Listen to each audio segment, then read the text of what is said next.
Welcome, beautiful people, to the Sideline Speaks with myself, Brittany Jones, alongside Jason Collins and Kevin Walker, right here on Never Had It So Good Sports Media Network. What's going on, K Walker and Jay? All is well. Looking forward to a great show, guys. I was jamming to that beat. I don't know if you guys want that I know that was a nice beat that was created. I right, wonder who right. created that one. Good stuff for that person. Yeah. Yeah, everything's good, guys. Looking forward to a great show. My Cowboys are eliminated, but that's all right. Still feeling good. Although we come to the Lord. end of the road Philly and fans. we can let it go. It's Wow. not. That's wrong, I'm, Britt. I'm sorry, Jay. That I was had to. bad. That I was had wrong. to. And And the I can't bad even thing is, sing. you sounded pretty good, though. You Oh, know, I Right, did? right. yeah, Oh, it that's what's sounded, it up. actually Brett. sounded all Okay, right, What's up? Britt. Brett. Yeah, All it right. sounded pretty good. It's. I didn't finish the last part. It's so natural for the Cowboys to continuously lose year after year after year And after I year. do not want to hear that song next week. I do not want to hear that song next week. I do Well, not. see, K-Walk, the 49ers are a different No. type of team. Those fans don't go parading. We going to go to the Super Bowl for the last 27 years, I believe it is. But they, So, they can they can lose though, just like any other team. They can lose. I don't want to hear that and song, that's but fine. That's fine. The no, it's Eagles not. Not for me. absolutely lose as well, but it's something with these daggone Cowboys fans that just irritate me. So, Jay, did you return your jersey yet? Like I said you would in the beginning of the season? You know what? I'm not really sure. I probably won't make that announcement till like August. I'll have to figure out where I'm going to go next. So Love I it, don't Jay. know. I don't know. We'll see. K-Walk, did we not warn him, though? See, Jay, Oh, I oh, have he to was come warned. at Yeah, you. I have to come at you because you tried to embarrass me live on air. I did. Yes, you did. Live on air. Remember when you said, forget the Eagles, I'm Hmm. going to be a straight up cow. Remember that? Yeah, I do remember that. yeah, But you Uh-huh. know yeah. what? Hey, Uh-huh. it was a good run for the Cowboys. What would they go 13-4, just like you predicted? K Walk, Yeah, I good did. year. I Every, did. Yeah. every year. Lost to it the number 2 seed. It's not like they were a number 1 seed and got upset or anything. They lost to a heck of a football team. It's So got a good point there. Yeah. It's got you a good know, But it's point this there. it's the same story every year. Don't try that with that. You got a good point. It's the same story every year. They just a great regular season team. When it comes time to winning the game in the playoff, who cares about them beating the sorry Bucks? it's Comes down hard to to win. winning It's what you're hard to supposed to. win. They I think can't do it. I think there's It's only been like that for 12 teams that years. have won a Super Bowl since the Cowboys last won one. I think. And we were That not that one of them. that We might are be the not one of stat. them. It's hard Yeah, to win. It's hard to yeah, win. and we're not Don't one try of to them. don't try to change the narrative. This is about the Cowboys and all No, I that get him. trash I get talking where they he goes. do 'Cause I'm in the all same. year long. I get it All though. year I get where long. Jay. I get where All Jay's right. going with that though. And you could go tell your one friend, I forgot his name. The Jaguars. Remember he came on here? Stacy. Stacy. Stacy. Go Stacy, tell yeah, him I said kick rocks. Go sit on his couch. yeah. Oh I'm pretty man. sure he's watching. I'm pretty sure he's All right, watching. good. Every week he would DM me every time they won. Oh, what about them Cowboys? I'm tired of it. All right, guys, you ready to talk some sports? Let's Let's do it. do it. Let's do it. All right. All right. So as we all know, we're gonna do a little recap. This past weekend, we had some great games in the NFC. I'm sorry, NFL divisional round. So first, we're gonna hit the NFC. After going 1-2 during the last three games in the regular season and having a bye week, the Eagles beat the Giants 38-7 to advance to the NFC Championship. What were your thoughts on the game? I know there were a lot of people out there who just weren't sure about the Philadelphia Eagles. But what were your thoughts? Okay, Walker, I'm gonna come to you first. Yeah, I'm just going to just piggyback on what I said last week. Is that I thought Philly would win. I was hoping for the Giants to win, obviously, but yeah, the you know what I just knew I didn't think it would be this that bad, to be honest with you, as far as the outcome of the game. But the Eagles came out and they played they played focus football. Focus football. They knew exactly what they wanted to do. They dialed in. Sirianni knew exactly what he wanted to do. That offense did exactly what they wanted to do. The defense as well. That defensive line came out and said, "Listen, Daniel Jones, let's see how great you are." Or how if you could be the same that you were the previous week, but they weren't able to do that. I mean, it just showed that that one team.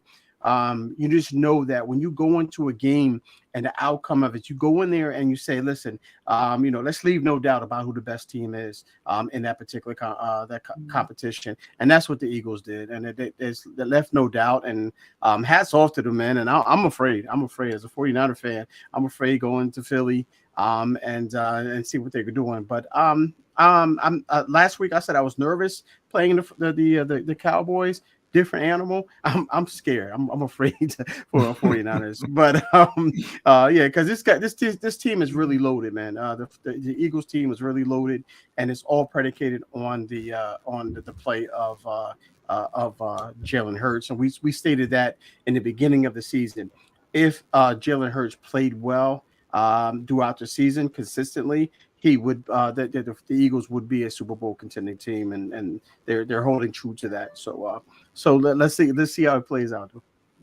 Yeah, it's just something so different when Jalen Hurts is on this field with this football team, and Yeah, I it's agree. like he has this energy that just translates or transfers over to his teammates that no other quarterback, as we have seen, Gardner Minshew, and we've seen Jalen Hurts try to take a step back to allow Gardner Minshew to be that leader for this team while he was out.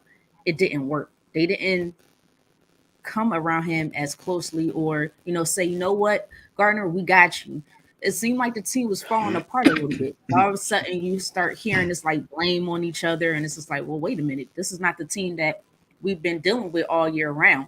As soon as Jalen comes back and gets on that field, it's just like, whoa, we got that team back again. But I think the biggest thing was that he's healthy. I know he's still sore. He's not 100%, but he's playing through and he's playing through it very well. I don't think I agree with Nick.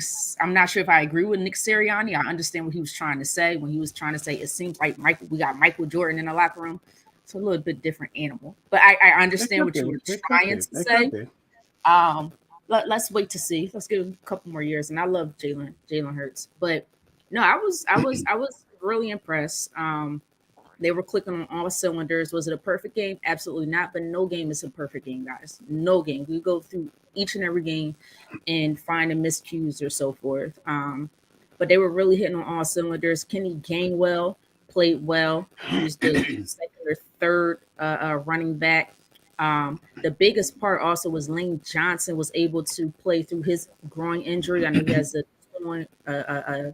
a muscle tear in his groin area, I believe. Yeah.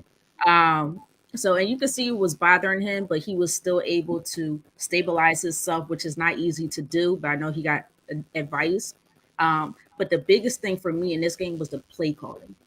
And I said that prior. I said the coaches got to get this play calling down, because if not, that could be a big issue. But they made some very good decisions when it came to the play calling. But Jay, what were your thoughts on this game? I don't know. I mean, the Eagles are just a better team. I mean, top to bottom, the Eagles just have a better football team than the Giants. I think that's why all of us picked the Eagles to win the game. The Eagles are a heck of a football team, man. A great offensive line, defensive line. They have outstanding players on the outside, skill position wise. Running backs that can run the football. Miles Sanders, man, he's been playing outstanding the last few weeks. And of course, Jalen Hurts is the guy that makes it all go. So, yeah, I was a little surprised that they dominated the Giants in the way they did, kind of start to finish. They really just overwhelmed the Giants. But, I mean, they're a really, really good football team. The more you watch them, the more you realize just how well put together this team is. So they're going to be a tough out for everybody. So they took care of business, exactly what, the number one seed's supposed to do. You take care of business at home, and now they're sitting in an outstanding position with a chance to go to the Super Bowl. So just a very, very impressive win by the Eagles. Yeah, and before you start, Britt, my son Jordan, man, he's a diehard Eagles fan, man, and he texted me I like today. him already. He's like, hey, he said, Pop, he called me Pops, makes me feel older than I actually am. He said, Pops, hey, it's going to be, it's 49ers week, so he thinks of the Eagles are going to take care of business. So I'm afraid. I'm not because he said that, because of what everything Jay just said. Mm-hmm. Okay, Walk, you know what? I'm going to be real interested to see who you pick later, because if my memory serves me right, I think you've picked every playoff game correctly. I don't think you've missed on any of them this whole time we started picking games. So you're batting 1,000 right now, K-Walk. Jay, this is why you and me have been like here all forever, man. Yeah, yeah, it's going to be interesting for sure. You're batting 1,000, man. Well, so just to let you guys know, I picked every team right as well. I don't think so, Britt. Didn't you have a miss in there? You miss one. Who? You picked Buffalo to beat Cincinnati. No, I said I picked Buffalo only if what's Josh Allen doesn't have to play superhero, and he had to play superhero. You can't make picks like that. Pick Buffalo only if. I said that. You guys agreed. You was like, oh yeah, she's right. You may have said it, but you picked Buffalo. I definitely said that. I said if he doesn't have to play superhero, I'll take that L. Fine, I'll take that L. That's like me picking. That's like me picking Philly and saying I want the Giants to win. I take that L just like the Cowboys took their L, so it's all good. Take that L, Britt. Going back, do you think people hopped? I'm trying to figure out how to phrase this question. Do you think people hopped a little bit too quickly on a Giants bandwagon that they will beat the Eagles after that miraculous or amazing Vikings win, if you want to say so? Jay, I'm gonna come to you first. Yeah, I think it's a good question. I don't even know that it's the Giants bandwagon. I feel like people hopped on the Daniel Jones bandwagon. He played a really good game against the Vikings, and then all of a sudden, everybody in the national media and even I kind of bought into the hype a little bit too, K-Walk. I see you raising your hand. Everybody just, almost anointed this guy as someone that now could carry his team in the playoffs. So I think everybody got a little overzealous about Daniel Jones. The Eagles kind of brought him back down to earth this weekend. So I really think it was more of a Daniel Jones bandwagon, more so than the Giants bandwagon. What about you, K-Walk? Yeah, I concur. Yeah, that's definitely what I went. My who's bowling last week was Daniel Jones, and who was the most impressive team in the wild card was Daniel Jones, not so much the Giants. So yeah, I concur with Jay on this one. So yeah, they look good playing against the Minnesota Vikings, man. The Minnesota Vikings they had that great record, and then they were the seed that they were. And then when they went on the road and beat them in the fashion that they beat them, you had to jump on that bandwagon. If you weren't a Giants fan, even if you weren't a Giants fan, you had to jump on that bandwagon for sure. So I agree with Jay there. I said all along that the Giants were going to be a good team. They're a well-coached team, but I did not automatically assume that they was going to beat the Eagles just because they beat the Vikings. And Jay, you can attest to this. I definitely said this. Calling y'all my Bills bankers pick. But I just didn't believe in the Vikings. I didn't. They had the 31st ranked defense. That defense looked bad over the course of the season. Yeah. They were consistently bad. And when they did win, they only won less than half the time. It was 4 to 5 points max that they would win by. So that Colts game, historic, but no, that gets thrown out the window. In my opinion, especially if you can't get past the first round. So, of course, I'm not going to jump on their bandwagon if I'm an Eagles fan. But I just say I felt like they still have more growing pains to go through. But they did very well. I have to give them kudos because they did very well this year, and they got a lot further than what most people thought. But I knew for sure they was going to beat that Vikings team. All right, guys, we're going to head on and switch gears. We're still going to stay in the NFC. Before we switch over to the AFC, and it's now time to talk about the Sunday late afternoon matchup. We had a great matchup on Sunday, very defensive matchup. The 49ers beat the Cowboys 19-12 to advance to the NFC Championships.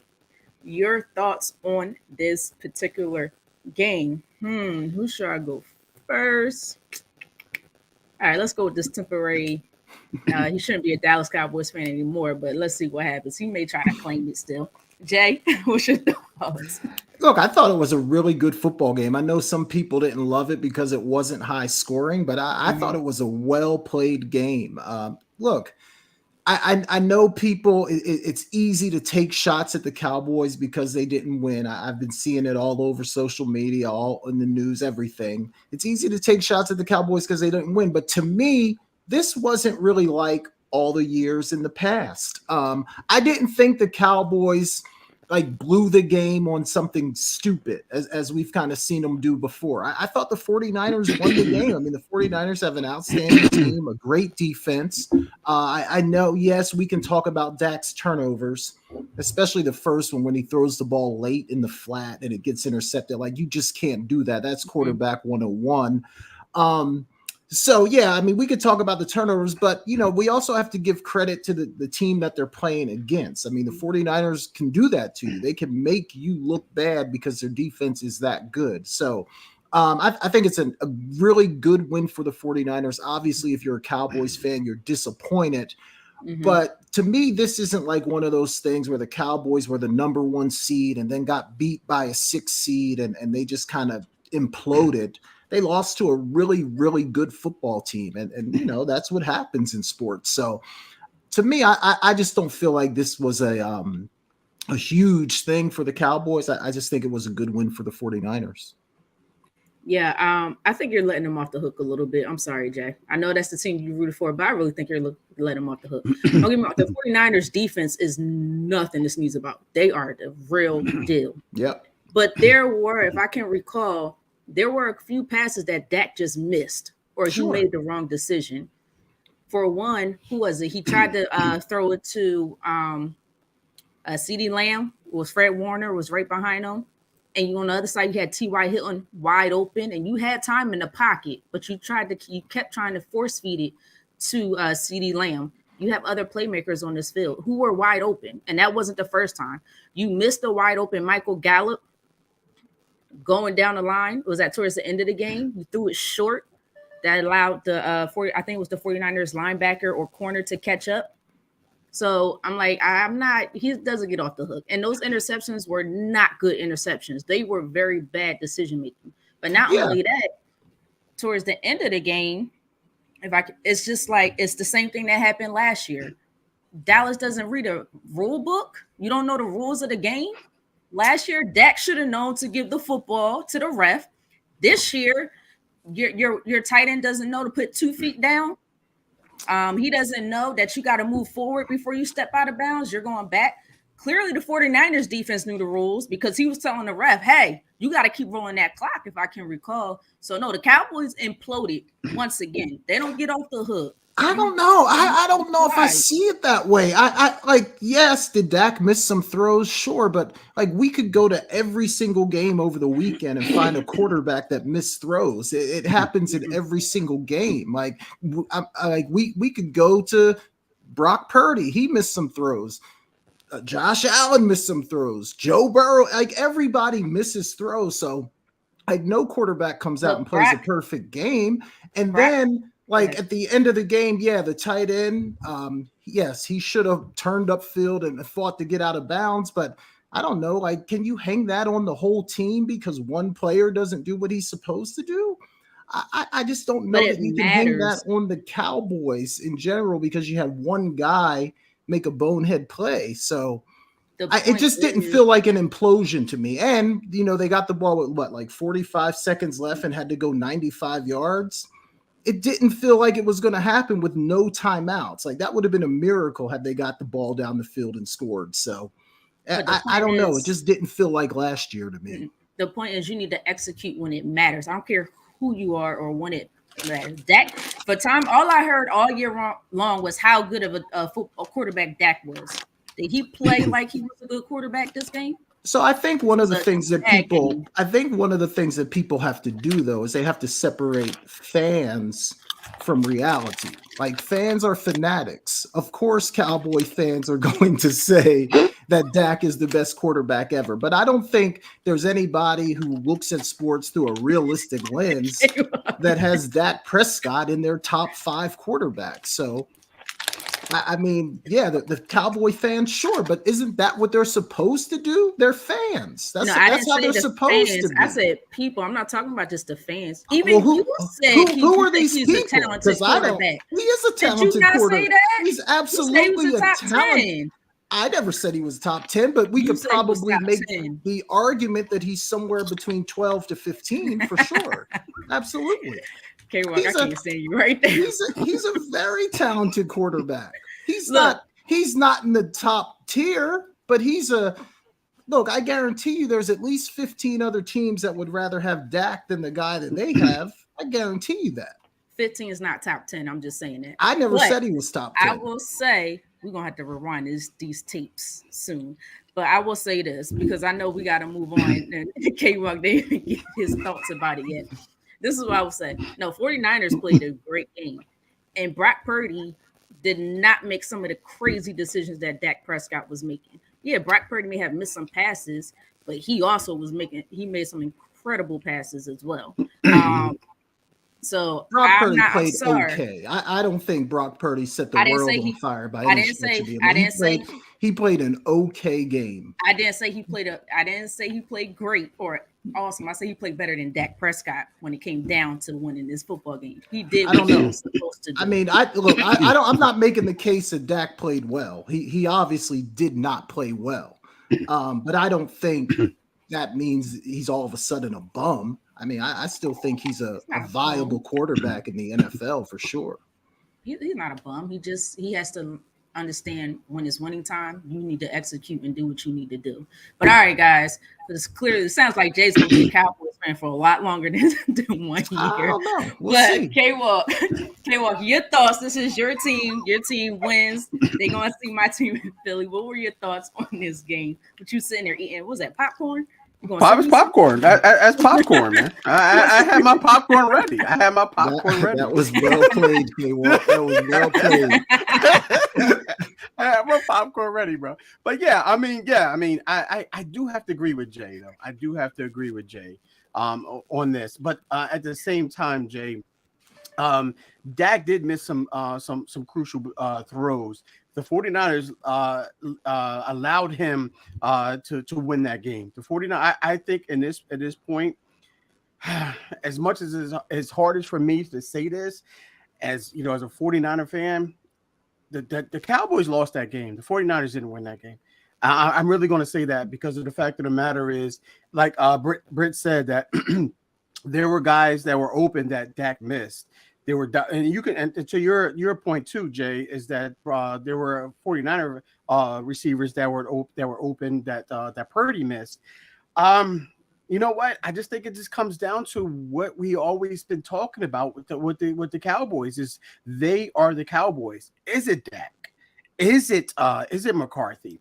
It wasn't the defense. Definitely not the defense. 19 points. It definitely was not the defense. So you got to look at yourself and say, listen, if we go into this game, and if you're a Cowboy or you're a Cowboy fan, I say, listen, we need 20 points to win this game. You take that every time. You take that every time, even in the playoff game, even against the 49ers, even against the Eagles. 20 points should be enough to win this game. So you know what? Wow, that was a tough one. 49ers, whoo. And then we got to deal with this other nonsense with with the D lineman who got arrested. But we'll talk about it at a later point, but at a latter part of the show. But yeah, I mean, I think Dak wasn't. He's not that guy, man. He missed too many throws, and not only that, the end of the game is, I don't know what that was about, with McCarthy not understanding. Schultz not understanding the rule, and then also McCarthy not understanding the time clock.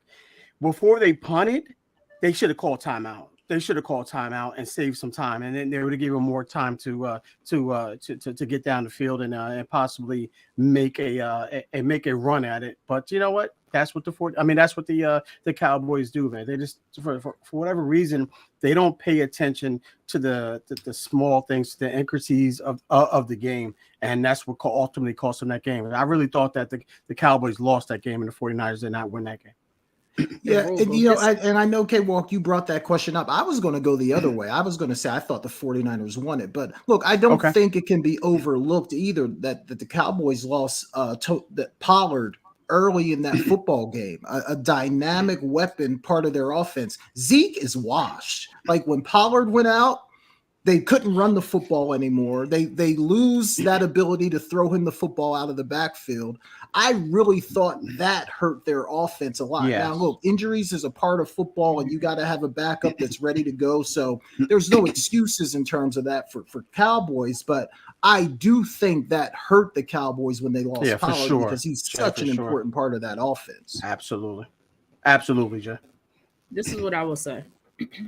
They still had an opportunity to win, and they didn't execute when it mattered.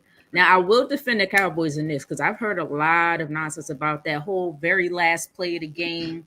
What were they thinking? Look, you're 75 yards down the field. You're hoping anything at that point is going to be able to work because the odds are not in your favor necessarily. So they was trying something different. They was hoping a miracle would happen. So I can't get on the Cowboys for just, trying to hope for the best in that situation. Unfortunately, Turpin caught the ball and he got tackled, but you just never know what could have happened in that particular moment in time. So, but all right, guys, let's switch over to the AFC. Actually, hold on.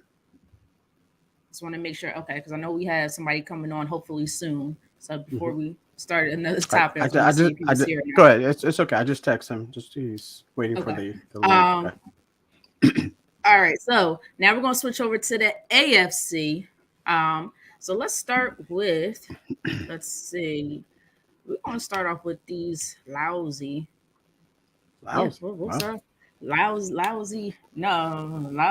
Bills. Okay.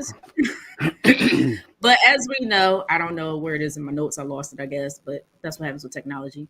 But as we know, the AFC divisional game, we recently just had the Bengals at the Bills and a wonderful snowy game. They kept trying to show Damar Hamlin. I wanted to root for him, but I couldn't see him at all. But the Bengals beat up on the Bills. And it looked like a total beatdown to me. What were your thoughts on this Bengals and Bills game? K-Walk, I'm coming to you first. Yeah, I mean, it's kind of what we talked about last week. Will Josh Allen, be that guy to try to take over the game? We saw that Stephon Diggs was frustrated with Josh Allen's play or lack thereof. But you have to give a hats off to Zach Taylor and his game plan. And Joe Burrow, is he not? I mean, you can arguably say, I know Patrick Mahomes is that guy, but Joe Burrow is playing some really, really excellent football right now. And I think you have to give the hats off. He's really, you could give him a nod to be the best quarterback in the game right now. And I think that's what ultimately was the difference in this game right now. I know the Bills had home field advantage. They were, with everything with Damar Hamlin as well. He was in the house. Shout out to you, brother. Hope all is well. And then you had the weather, like as you stated, Britt. It was snowy, but hey, Cincinnati, they play in that same weather. They get the same weather, so it's not like you're a Floridian going to upstate New York. But nonetheless, they did an excellent job. I think Zach Taylor and his name escapes me right now, but the defensive coordinator for the Bengals has to get a shout out, man. I mean, he did an excellent job of containing Stephon Diggs for sure. I know you can't stop him, but you can only hope to contain him, and that's exactly what they did. They did enough to contain that offense. Josh Allen, Singletary, Moss, Knox. I mean, you get the list goes on and on. Excuse me. And hats off to the Bengals. They did an excellent job of coaching, playing, and then I think the quarterback play was the most important thing by Joe Burrow, and Joe Burrow deserves a nod for the MVP award postseason, of course. Yeah, I don't know what's going on like with the Bills. And it could be what like Jay said before. Jay was like, I just feel like that emotional that spark is going to eventually die off because they was fighting so hard for DeMar Hamlin, and we're so happy and grateful that he's better. He's been working out. Still a long recovery. But as we see him in the stadium, but eventually that's going to die off. And now you're just going to get back to football. It didn't look good for the Bills on the Bills side. They were. I don't know if it was the snow, but they should be used to playing in the snow, right? The offensive line couldn't stop anything. The Bengals had their number in the trenches. I don't know how many times I see Josh Allen get pressured. Josh Allen, to me, he still tries to do too much. Way better quarterback than Carson Wentz. And I'm not trying to compare him to Carson Wentz, guys, and I don't want you guys to think about it in this way. But what I'm saying is that Carson Wentz was doing too much. He would force feed certain guys, and he didn't have to do that. I see similarities in Josh Allen. And I know he's trying to make a play happen, but it's okay to make the simple play. He had a couple passes to Gabe Davis, and he just missed them. Or he's running. It's a little bit tougher in the playoffs to run, to be as mobile as you normally are. Right. So you need to. I'm sorry, guys. You need to link K-Walk. Yeah, so send that to Britne. I'll work on that. But the Bengals, as you guys know, Joe Burrow is my guy. I've been saying that since last year. That's one of my favorite quarterbacks in this league today. He's so calm, cool. He got swag of all swags. I love Jamar Chase. I love T. Higgins. You take Jamar Chase out, which is very hard to do. You have T. Higgins. You have I can't think of the other receiver's name right now, but Joe Tyler Mixon. Boyd. Yes, thank you, Tyler Boyd. Joe Mixon is a quality running back as well. And their defense played well. I was even surprised with Eli Apple. I thought he was a lousy cornerback. What? He stepped up this game. Great he got tired of people talking about, but he definitely stepped up this game. But definitely Jay, not a rotten apple. Definitely thoughts not a real rotten quick, apple. and then Jay, say your thoughts real quick, and then I know we have our guest is waiting for us now.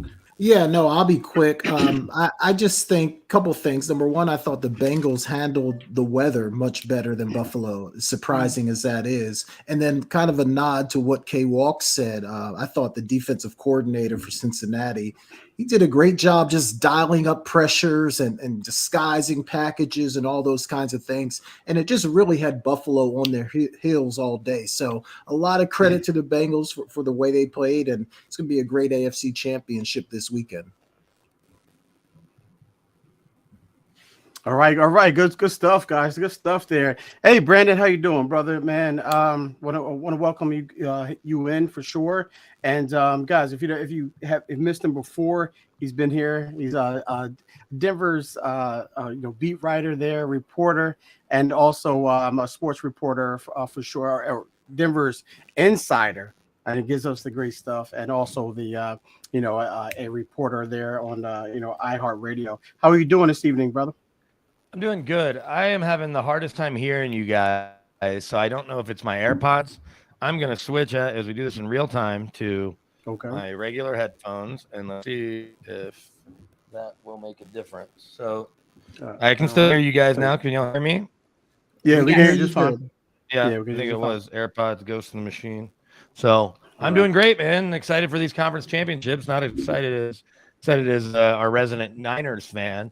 That makes a lot of sense. Kid growing up, tri-state area. Why wouldn't you be cheering for the Niners?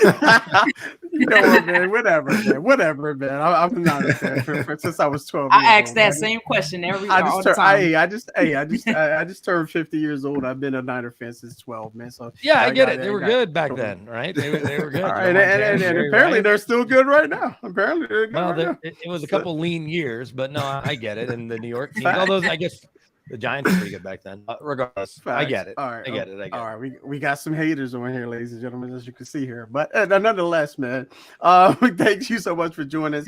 Hey, look, let's Brandon, man. I didn't realize that you and I played. I know we played flag football together. That's how you and I met in Bronx, New York, Britne. But that's an inside joke. But I know I didn't realize that you worked at Cablevision with Dolan, the owner of the Knicks, the same time that I worked there. Yeah. Did you? Is that? I was there for I think 6 months when I worked at something called HD Net, Voom. I think it was called Voom HD. I think it was called Voom HD, not HD Net. And it was a high def platform. Okay. That's when it first came out. Like many things that the Dolan, Jim Dolan owns, not it's a one good of them. idea that's poorly executed. No, I mean it was kind of ahead of its time with a 12 channel all high def platform, and I worked on the news side. Yeah. There was News 12 Long Island was our same newsroom or whatever, but I was only there for about 6 months. It wasn't it wasn't the best fit, and commuting from Manhattan to Long Island kind of stunk, but it stinks. It really does. Stink. It was all right. But yeah, that's not what we brought you here for. But anyway, man, listen. The Broncos, they're going through their head coaching search right now, and it seems to be that Sean Payton is their head candidate right now, and I believe he's on a second interview, if I'm correct. What are you hearing there from the brass there? So what's interesting is it's what are you hearing in general from whether it's Jeff Duncan, who covered him in New Orleans for a long time, or Colin Cowherd on Sports Radio, who's a colleague of his on the Sunday Fox television show that Sean's a part of. The one thing that we know is that while it looked like he was maybe going to come here tomorrow, and he still very well may, he had a business commitment in New Orleans today. He had an interview with Carolina yesterday. He's supposed to talk to Arizona Thursday, but Jeff Duncan put out that he was going to come to town Wednesday and have a second interview. Now, that wasn't ever set in stone, and I don't know if the Broncos are slow playing it or if they're trying to seem less interested while they, one, either look at other candidates, or two, try to drive the price down, not just on Sean's contract. Say, yeah, we like you a lot. We don't we're going to pay you $25 million or $20. We'll pay you $18. That still makes you probably the second highest paid head coach behind Bill Belichick, and he was close to that anyway. So we'll pay you that. We're not going to pay you all $20, and we want to let the Saints know that we may go another direction, and Sean could easily go back to TV, and then you're not going to get any picks. So you want a first and a couple thirds? No, be a first, fourth, and a seventh.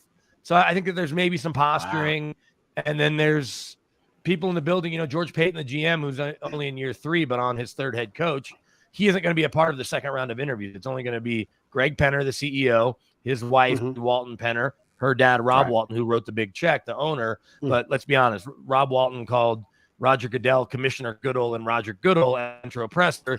We know that Rob may be able to sit in the room and decide who he likes the most, but it's not like he's comparing David Shaw's resume to Dan Quinn's to Sean Payton's based on what he's watched. Did he watch the Saints in the Super Bowl? Sure. Does he Stanford against Cal on a Saturday night? Probably not. So I think that it feels like Sean Payton still is the sports books that don't have to put these odds up, have him as the favorite, as a prohibitive favorite, then have Dan Quinn second, and then after that it's DeMeco Ryans, David Shaw, people like that. Jim Harbaugh has been taken off the list for now, but until Jim Harbaugh has a new deal in Michigan, sanctions and everything else, it won't surprise me if out of the blue we find out Jim Harbaugh is the next coach, because he and Greg Penner got together on their own. It's going to be what's called ultimately. And so until all of that is completely put to bed, or the Broncos hire somebody else, I'm going to, at least in the back of my mind, think there's a chance to find something. But Sean Payton still does feel like the leader as of now. But if they really wanted him, why isn't he flying here tonight from New Orleans and getting this done tomorrow in a press conference Thursday?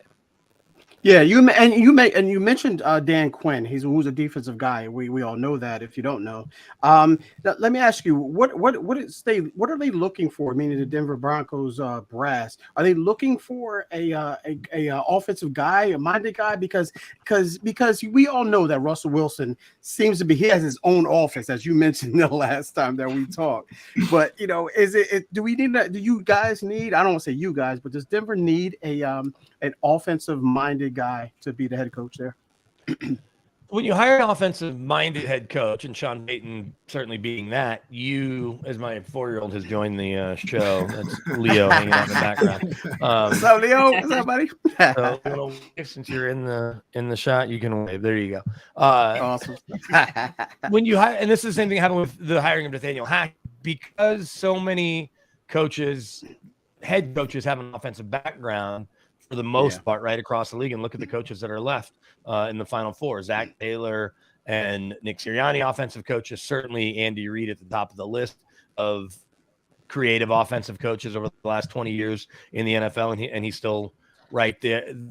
And then look at the Niners. Kyle Shanahan, obviously an offensive-minded coach. Now, the benefit there is that you're not going to lose. If they are your play caller or the orchestrator of the offense, you're not going to lose them, right? Now, as we found out with Nathaniel Hackett, there's a lot that goes into being a head coach and just calling plays. Mike McDaniel called plays for the first time in the NFL, had success, got to the playoffs. Same with Kevin O'Connell. I guess he called plays his final year in Washington, but hadn't done it a lot. Zach Taylor didn't call plays in the NFL at all and got a head coaching job. Obviously, it's working. It helps to have good quarterbacks. The Broncos, in theory, have that. But I think more than offensive or defensive coach, you want somebody who set a culture, who's going to say, this is how we do it, Russell Wilson and all 52 players. And in this case, all of Broncos country, this is what we expect from our team, from our organization, all of that. But also somebody that will, I guess, hold everyone accountable. And at the same time, an offensive-minded coach is going to get hired away. So there's that part of it too, but you still have to be able to do the whole job. Dan Quinn proved in Atlanta. I know people want to give Kyle Shanahan plenty of credit, and that's well deserved, but Dan Quinn's players loved him, and his players love him in Dallas. Yeah. As my lighting is being adjusted thanks to a 4-year-old. So I don't, DeMeco Ryans, I think, is going to be a good head coach, and Bill Belichick's a defensive coach. He's been good, right? Now it helped to have Tom Brady for all those years. Pete Carroll's a defensive coach. He's gone to the playoffs 9 times in 13 seasons in Seattle. So, and it may be 10 now, now that I think about it, right? He's gone 9 times, once where they didn't even finish above 500, but the Beastquake, they won the division that year, and then this year, and then 8 times with Russ. So I think just having someone that can set a culture and run the whole organization or be the face of the organization is the most important thing. But that's what I was going to say. More so, and this is not a knock on DeMines or Broncos defensive coordinator Gio Rivera, who's going to have a second interview with Houston and a second interview with the Colts. Nice. It's that they don't want to hire a first-time head coach for a 4th straight time. I don't think. Now, they liked Ryans, and I think they'd like to talk to him again. They not have enough time to wait until they can talk to him again after the NFC title game. But I think that they would like a coach that has a track record of going, building, and establishing a winning culture, and certainly not just Sean Payton and Dan Quinn, but Jim Caldwell is another name, a guy that got both the Colts to the playoffs and had Peyton Manning not hurt his neck. He might still be the coach of the Colts, and got to the Lions in the playoffs 2 of the first 4 years he was there. All right. I mean, great stuff. Go ahead, Britt. So I have a quick question pertaining to, I know I have a lot of interest in Sean Payton. We're still not 100% sure. But how does a draft capital really impact that? Because I know they lost a lot in that Russell Wilson deal, and the Saints are asking for a first-round pick, which they don't have this year. Well, if you remember all the way back to the trade deadline, Bradley sent to Miami in exchange for the 3rd of their first-round picks that they had acquired from the Niners when they traded for Trey Lance. So that pick is at lowest 29, right? Yeah. So it's going to be 29, 30, 31, or 32 that the Saints will be getting. And that may be good enough. And as valuable as first-round picks are, spending first-round quarterbacks, because you can control their salary 1 extra year. You look at Joe Burrow right now; he's on a rookie deal, and that allows you to do a lot of different things. Brock Purdy on a rookie deal. 252. I'm about to say 252. Not a bad deal. Not really, but Jalen Hurts also on a rookie deal. Patrick Mahomes makes 17% of the Chiefs' salary cap, and he should. He's the best back in football.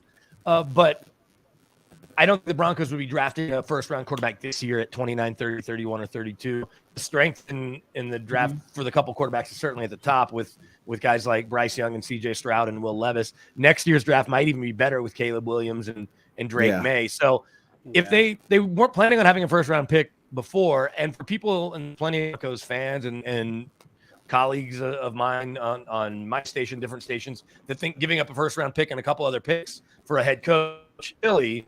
But the Bucs did it for John Gruden, and they probably would have won a Super Bowl with anybody because Tony Dungy and company had built a good team. But they gave up 2 1s and 2 2s all the way back in 2002 and got a Super Bowl ring out of it. So I think that some GMs and some football team builders and even some owners, as a result of the people that are around, maybe become a little too reliant on or those people on a pedestal maybe more than they should. Because if you're running a good organization, you will find good players. And while there is certainly value in the first round pick or the second round pick, which is also with Seattle this year, it's not the end of the world. If you can get Russell Wilson back on track, well, you've got a Hall of Fame caliber quarterback, and the rest will fall into place.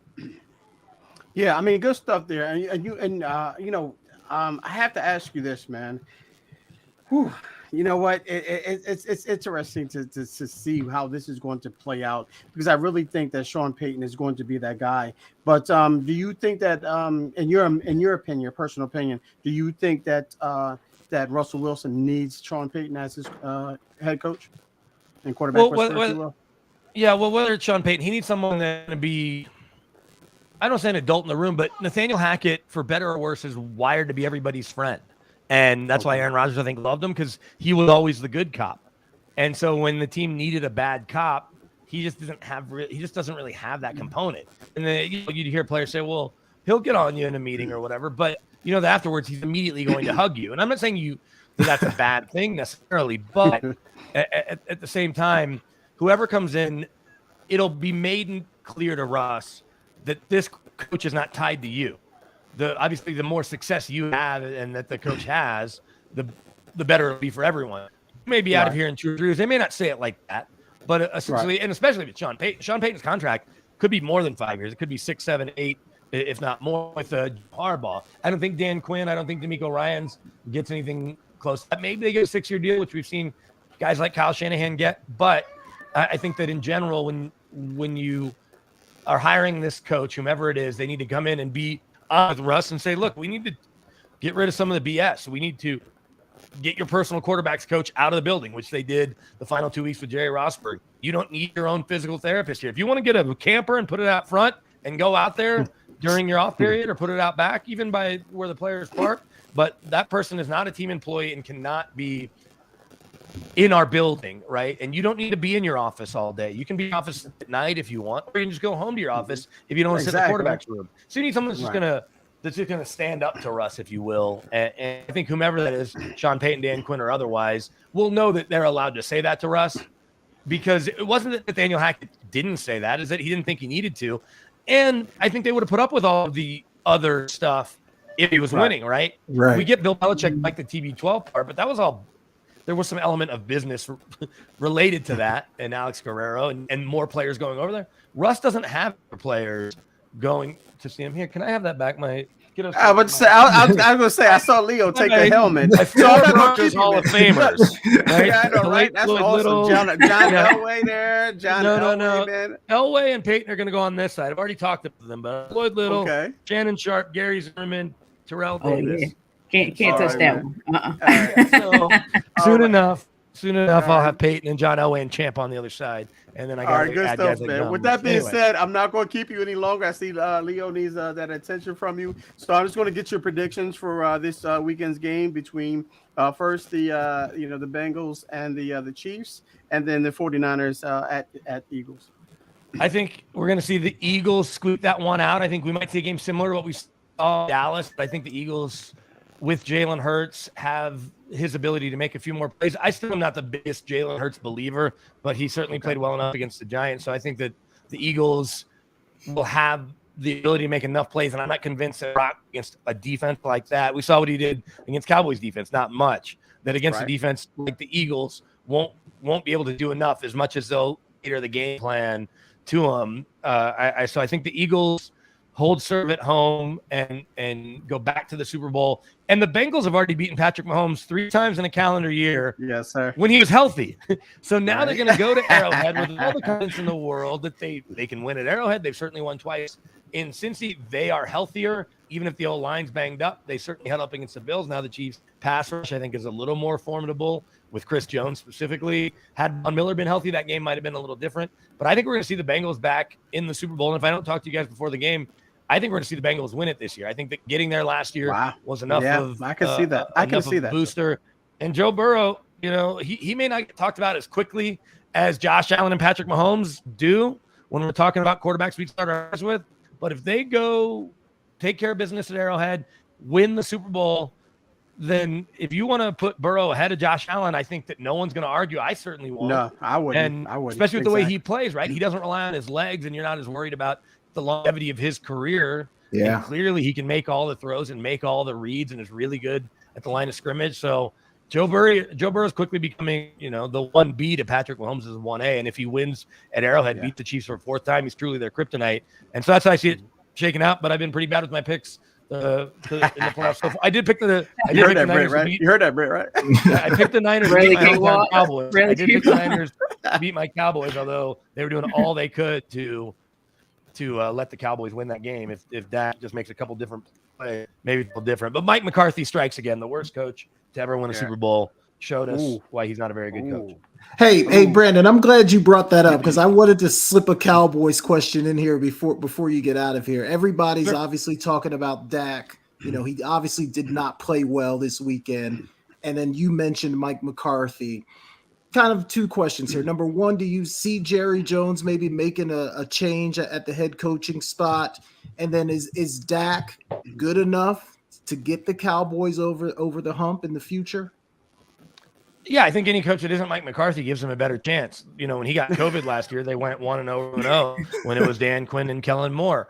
And so as much as I'd like to cover Sean Payton, and I have a little bit of a relationship with him, just meeting him over the years and getting to hang out with him at the Final Four and at some other events, I would rather see him be the coach of the Cowboys. Yeah. in some ways, because I think that you pair him with Dak and the weapons that the playmakers on defense, some of the weapons on offense, they need to maybe, I don't know, they probably shouldn't have traded Amari Cooper for a 3rd round pick and just figured out a way to rework the contract. But CeeDee Lamb clearly coming into, we'll see what happens with Pollard coming off that leg injury. Obviously that was a bit of a blow for him and for the team. But no, I think a new coach would make a difference. Jerry's always going to be Jerry, and he's going to be in the way as long as he is capable of being in the way. But I don't think he affects the day-to-day football as much as you might think.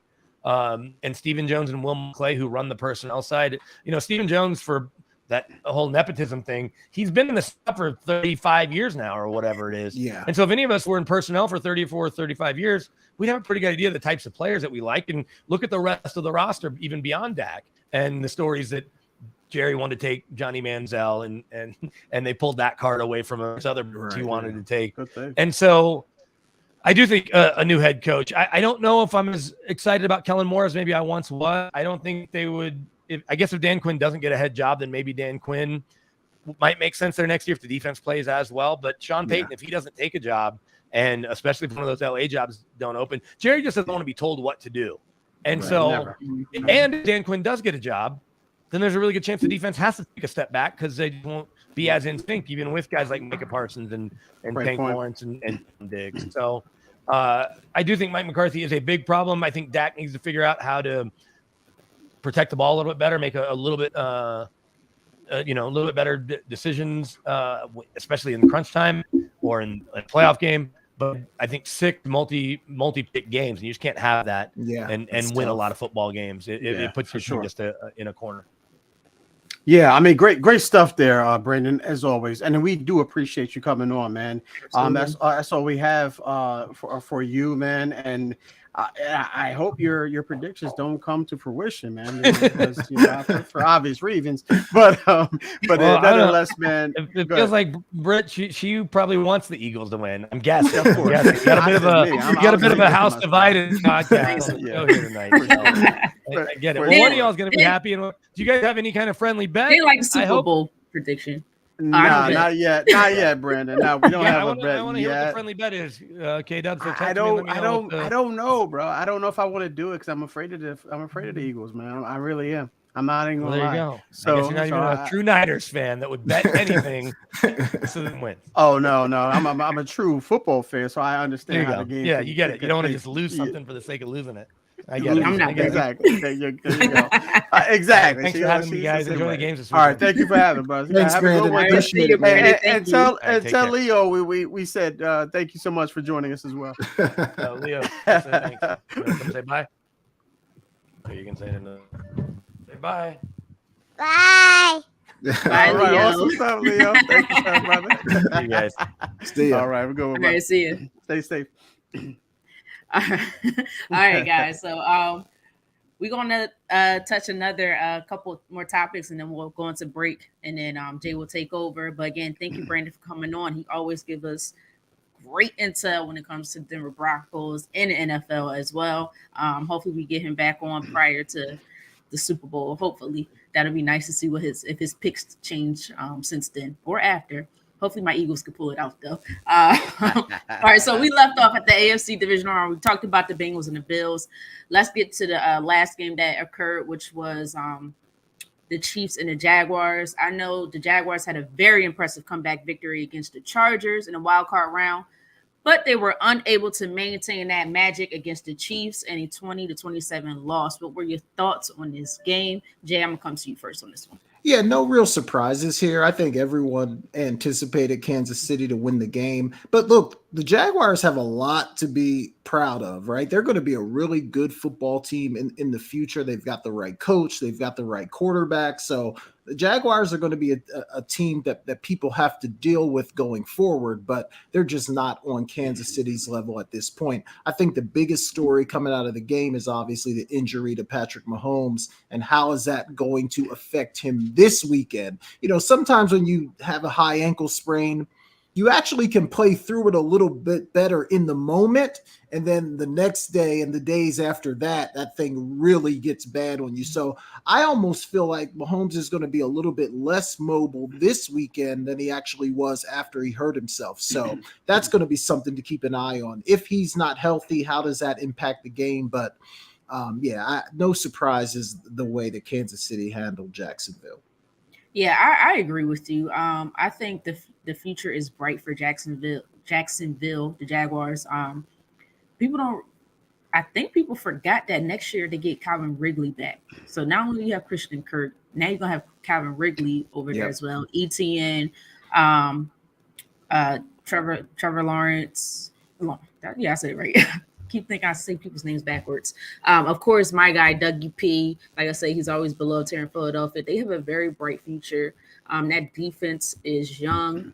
They're quick, and they're coming up very, very fast. So I'm going to be impressed with this Jaguars team. Hopefully next year they can continue that growth.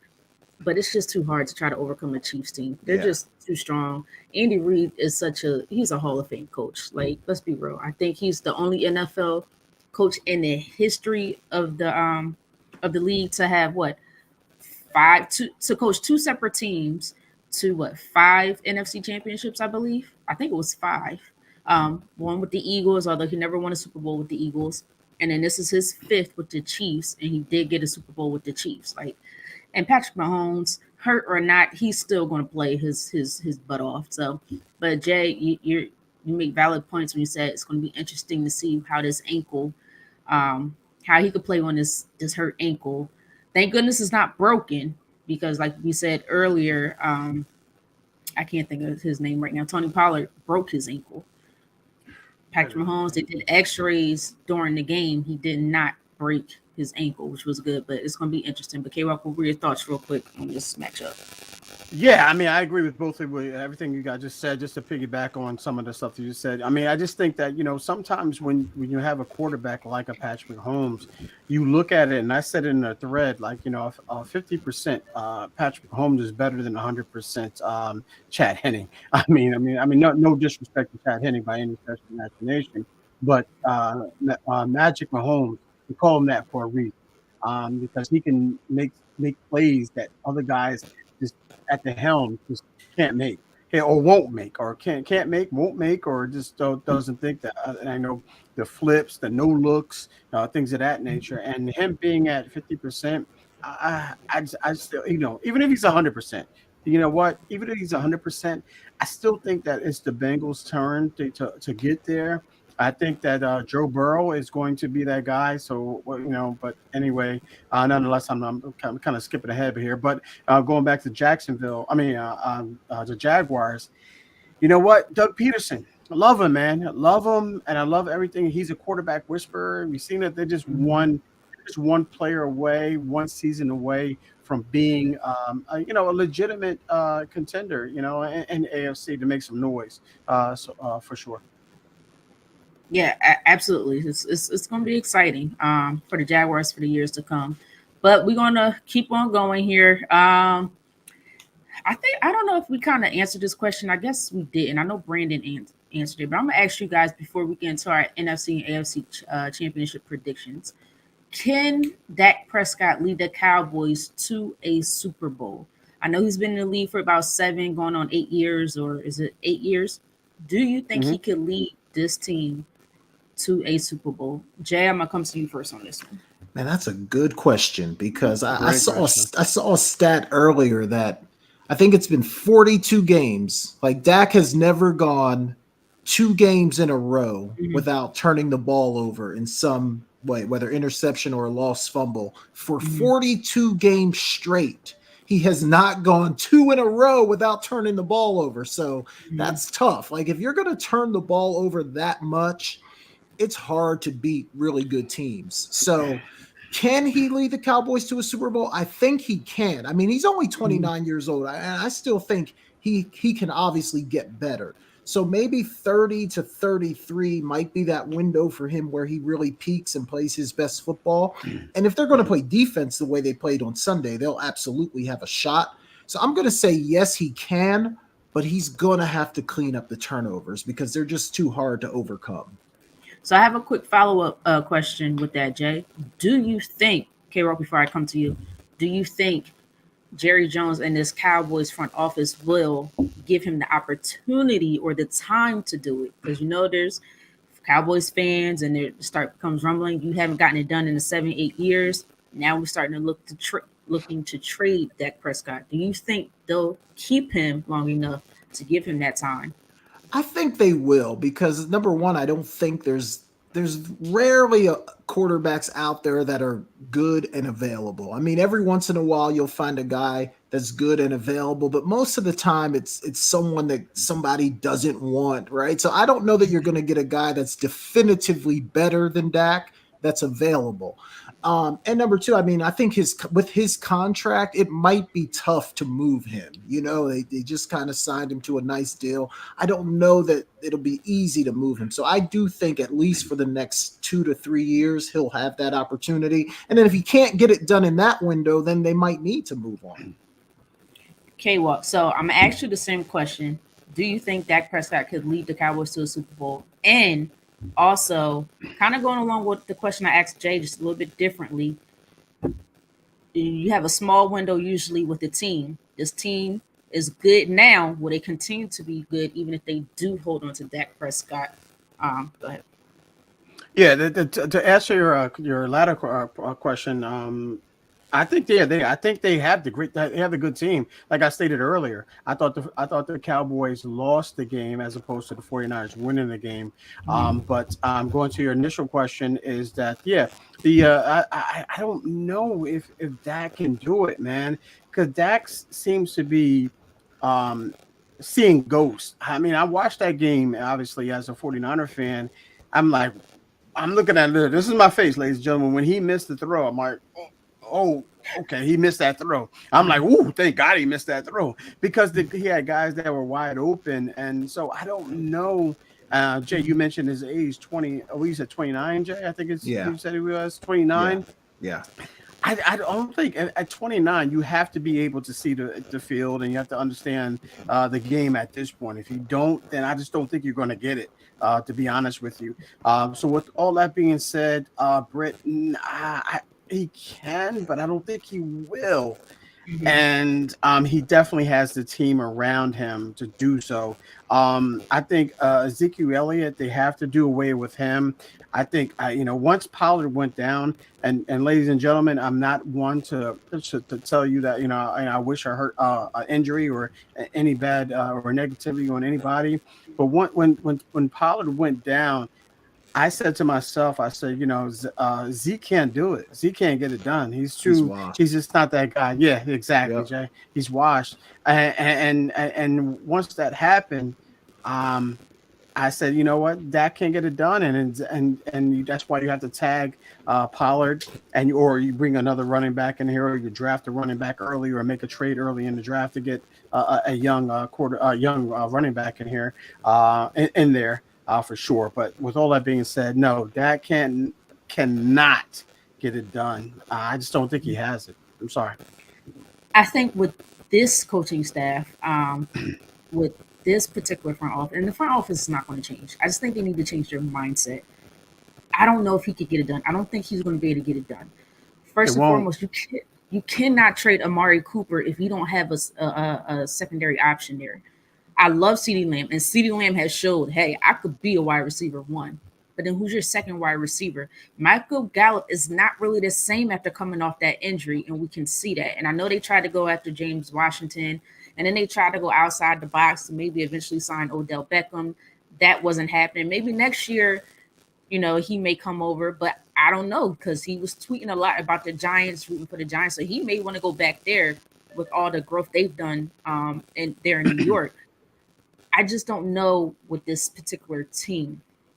When Brandon was on, he said Sean Payton. I think if you had a head coach like Sean Payton, then maybe you go get yourself another receiver. Maybe Tony Pollard is healthy. Yeah, it'll track. Yeah. Then but at the same time, Dak has to execute when it matters the most. The last so many years, he just hasn't done that in these particular moments, which is very important as a quarterback.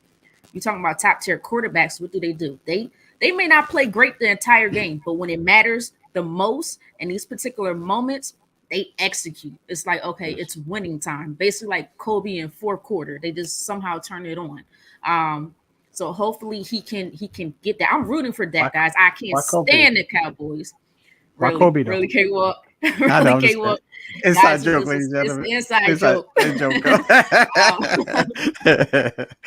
Look, I can't stand the Cowboys, but I've always liked Dak Prescott. He has a great personality and he has some talent.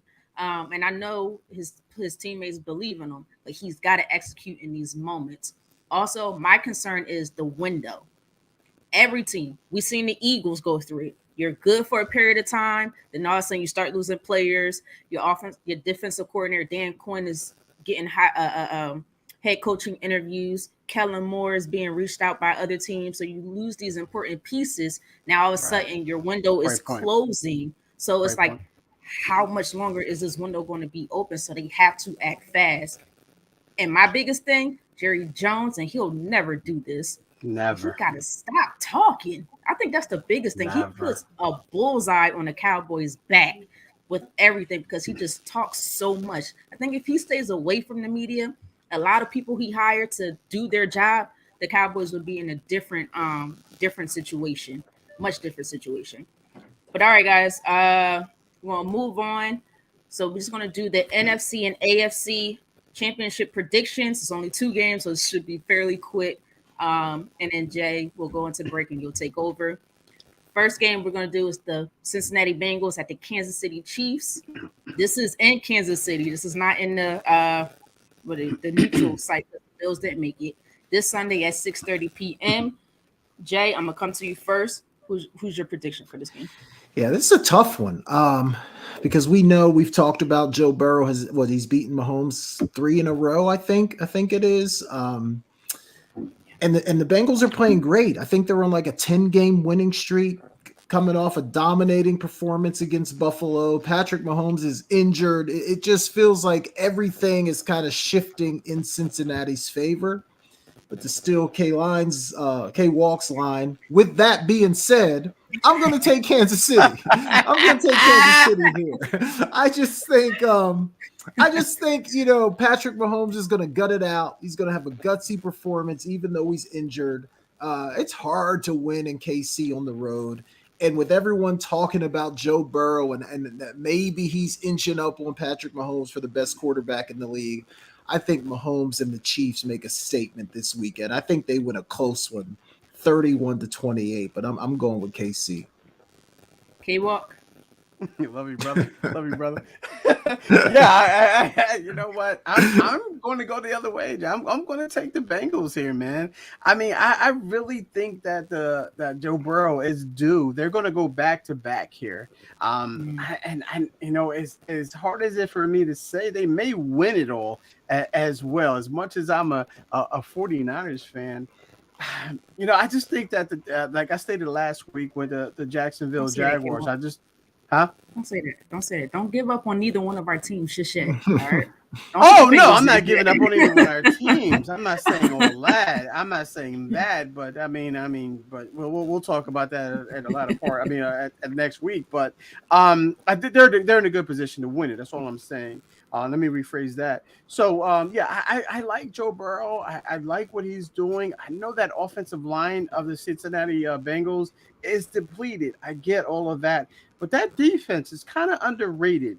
Yeah, a lot of people. If you look at that defense of the Cincinnati Bengals, they are underrated, and I think that that's going to be the difference here.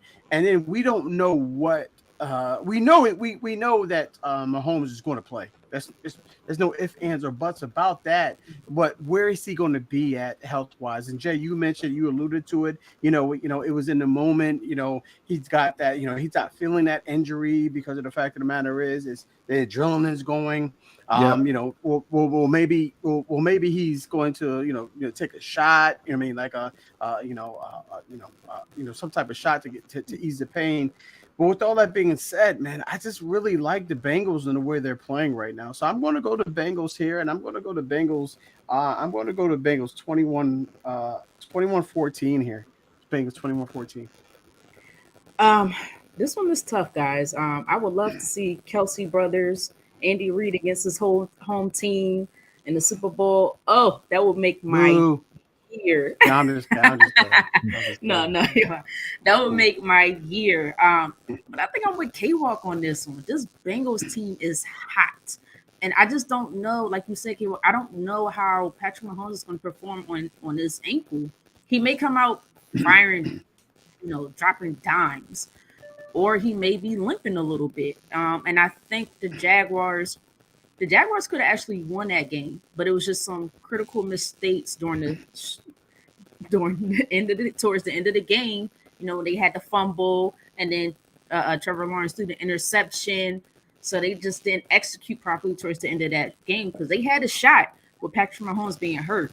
And then at the same time, remember, they pulled Patrick Mahomes out of that game, and Chad Henne came in, but he drove them down for 90 yards to score a touchdown. I think it was a touchdown. And that basically put the game away. So, but this Bengals team is different.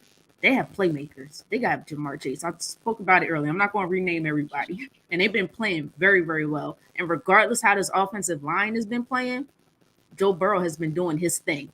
No ifs, ands, or buts about it. And like you said, K-Walk, that defense is underrated.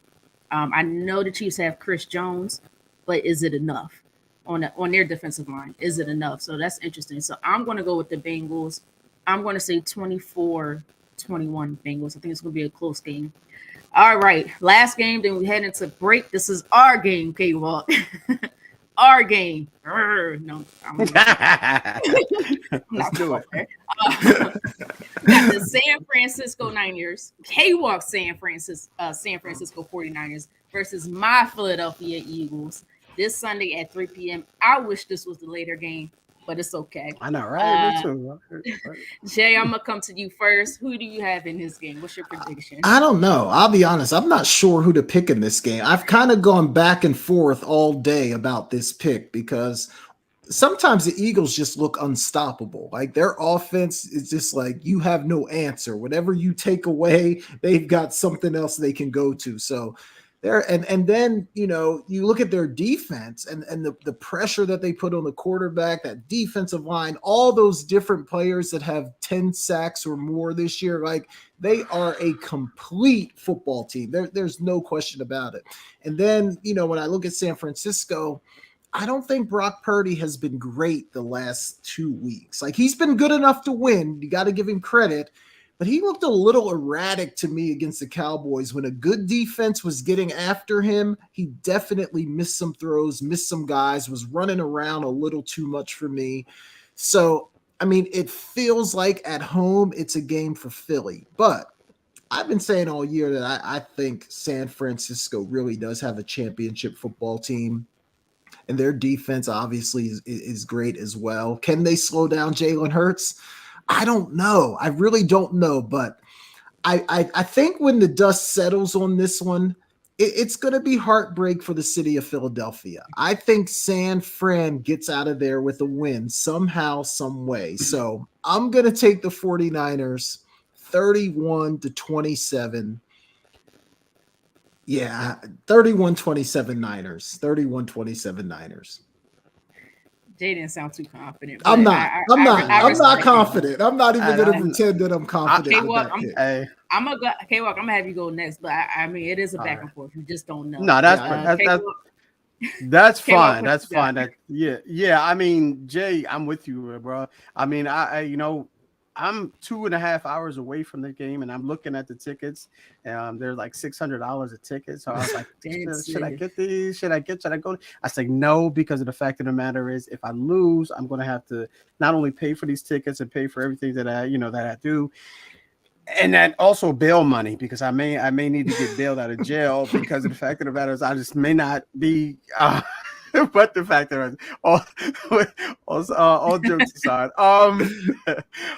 you know what, Jay, man, yeah, I'm kidding. I really am. Thank you, Britt. I really am kidding. You know what, Britt? This is and Jay, and you know what I did, and ladies and gentlemen, you know what I did, because I'm so nervous about this game. I went back and I watched the Washington Commanders game against the Philadelphia Eagles, the first game that they lost.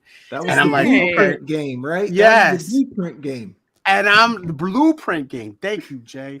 And I'm looking at this. I said, they're going to watch it. If I watched it, I know Kyle Shanahan watched. I'm like, listen, this is what we have to do in order to beat this team. And I'm watching this game, and I'm like, because I didn't watch the other games, when what's his name, the mustache guy, Gardner Minshew was the quarterback. I said, no, we can't. That throw that out. Mustache guy. Yeah, mustache. Yeah, porno star, the porno star. And I'm sitting there like, all right, this is what we have to do to beat this team.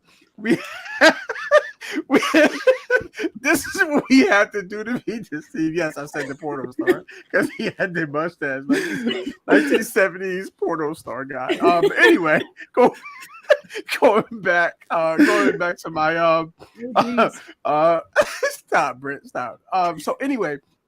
Yeah, so I'm thinking that this is where we're gonna go back and we have to do that blueprint game, like you said, Jay. We have to look at this team and look at that game and say, this is how we beat this team. And Jay, when we Friday nights when we back in Center Menson, we had the coaches clicker. You did it in Penn State, and we did it in Temple, where you rewind it 1,000 times and say, okay, do you see?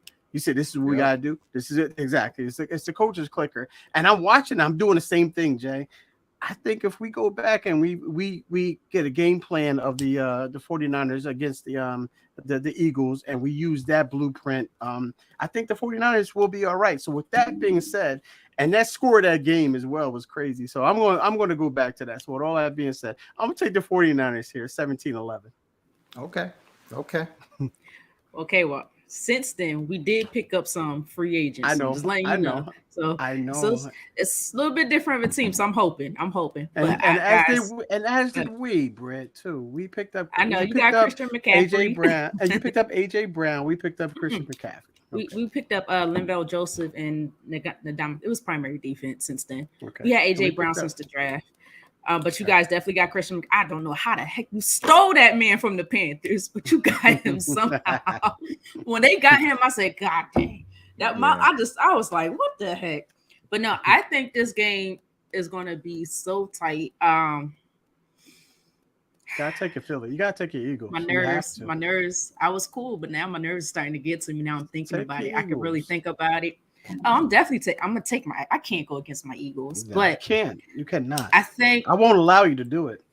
I'll tell you how the 49ers could beat this team if Jonathan Gannon doesn't shore up the defensive side, and I'll tell you exactly where. The middle part of the field. We don't have the linebackers you guys have. You watch football, don't you? Because that's what's gonna kill y'all. No, we got a whole sports show, and I just been talking out my butt the entire time we had this show. But you ain't coming like that. That's exactly what I was gonna say later. I come at it like that all the time. No, it's nerve wracking because we have talented linebackers, but we don't have a Fred Warner. We don't have a Dre Greenlaw. I have to be honest. Brit knows football. You guys have Brit knows sports. Y'all have George Kittle, and George Kittle, what he did against the Cowboys is serious. He wasn't like this super, but the crucial plays that he made, they couldn't do anything about it. So that is one thing I am a little nervous about.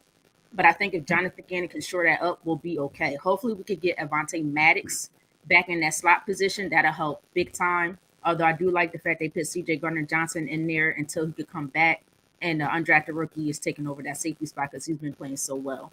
Yeah, now, where we can get the 49ers is our receivers. So this might be a situation where we're passing the ball. The Giants, we ran the ball a lot.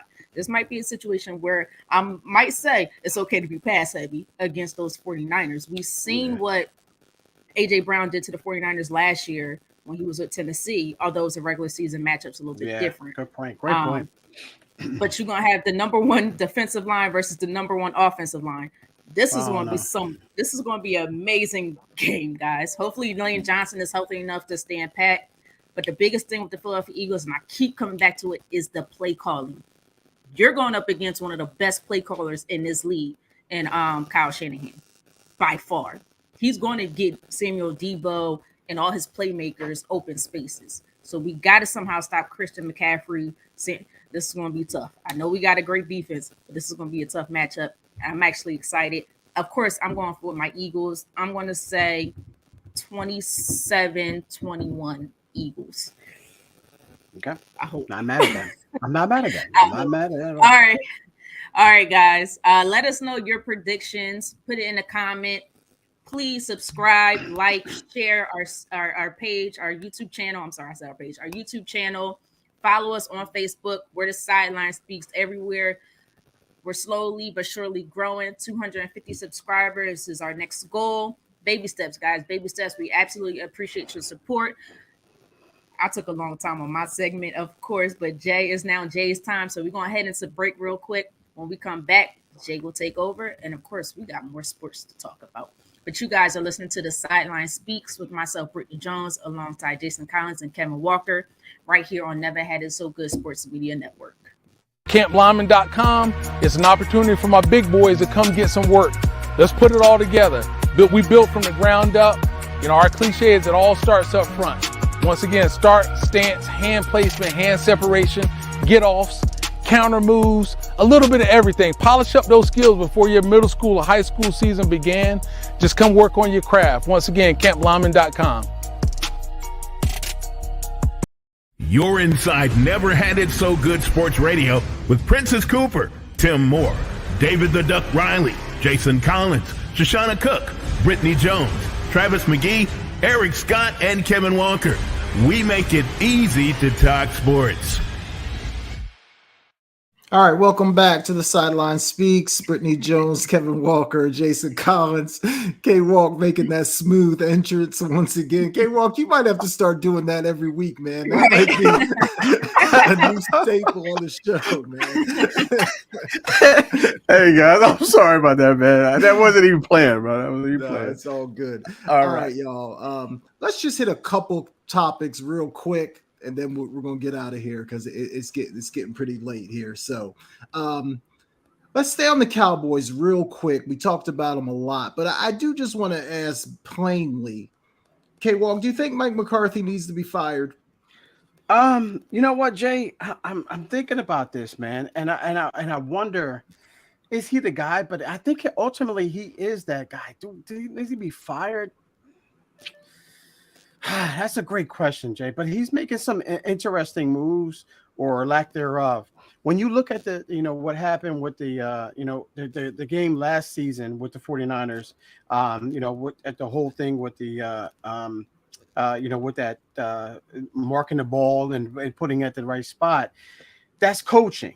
And then you look at it as when Daniel Schultz and he going back, and that's coaching. Jay, that's coaching, because obviously you look at when the guy Mooney, I said Travaris Ward, he knew the rule, but Schultz didn't know the rule. So with all that being said, real quick, I just think there's a lack of coaching there, man. There's really a lack of coaching there. So I'm going to say, I think, and maybe Dan Quinn needs to be that guy. I think Britt may have said, or maybe Brandon said that maybe he needs to be the coach of that team. So So with that being said, Jay, yes, I think he needs to go. I don't think he has it. Yeah, I thought he was a little better this year than he was last year, but you're right. All those little details, right? The little things that can decide a football game, whether it's stupid penalties or a guy not knowing to get upfield and get out of bounds to stop the clock. Right. You're right. Like, those are the kind of things that need to be rehearsed over and over and over and over again. And maybe they do rehearse them and the players just drop the ball, but it always comes back to the coach. And I agree, that I feel like we've just seen it time and time again. Those little things that can be coached out of the team, for whatever reason, McCarthy hasn't been able to get that coached out of the Cowboys. So with the talent that they have, and Britt, you talked about the small window, I do think that maybe making a coaching change, especially if you could get a guy like Sean Payton or somebody that could make a big splash, would be a good move. I don't think it's going to happen, but I think it should happen. Britt, what say you? I don't know if he should get fired just yet. Get another receiver in here. Allow Tony Pollard to really take over. Allow that offensive line to get healthy. Get your defense healthy again. I don't know. I think we should give one more year. I think one more year after this year. I think if he doesn't get it done, then you need to change things. I really don't think they're going to fire him. I don't think they should fire him right now. Look, I'm not big on Mike McCarthy neither. When they hired him, I said yes. I was happy. But he hasn't done that bad as we may think. Now, like you said, well, it's a lot of coaching things. Like, you got to coach your team. Yeah.